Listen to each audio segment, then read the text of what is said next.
A'udzu billahi minasyaitonir rajim. Bismillahirrahmanirrahim. Sallallahu ala sayyidina Muhammad wa ala alihi wa sahbihi wa sallam. Allahumma 'allimna ma yanfa'una wanfa'na bima 'allamtana wa zidna 'ilman. Allahumma faqihna fid din wa 'allimna ta'wil waftah 'alaina futuhal 'arifin bika ya rabbal alamin. Ni kesempatan yang mulianya katanya akan kita bahas sebuah perkara tentang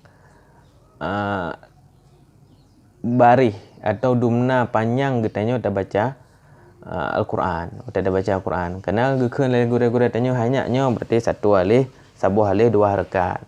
Berarti dua alih put paharakat. Jadi dumna Al-Quran ji. Waktu tanya kita baca. Contoh je waktu kita baca ino qala. Nyo kan sabuh alih. Sabuh alih dua harakat. Dumna panjang ji. Dumna panjang qa. Nyan. Mungkin getanya waktu tak buat awal ngang gure-gure getanya nak pegah sabuh alihnya dua kedukan. Atau sabuh alih dua rakaat berarti dua ga menggerak jaro.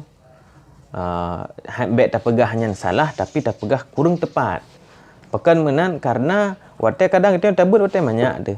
Menan ka remaja, menan ka dewasa kan ka beda. Gerakan waktu getanya buat dan waktu kita orang dewasa kan beda. Jadi hendak keban gerak ukuran ji. Jadi kurang tepat. Menan si kita kadang yang sama umur.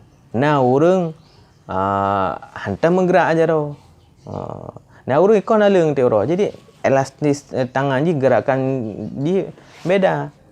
Sehingga para ulama gepegah ahli tajwid keban makna sabuh alih dua harakat. Makna sabuh alih dua harakat berarti sama lagi tak ucap hurufnya dua ge.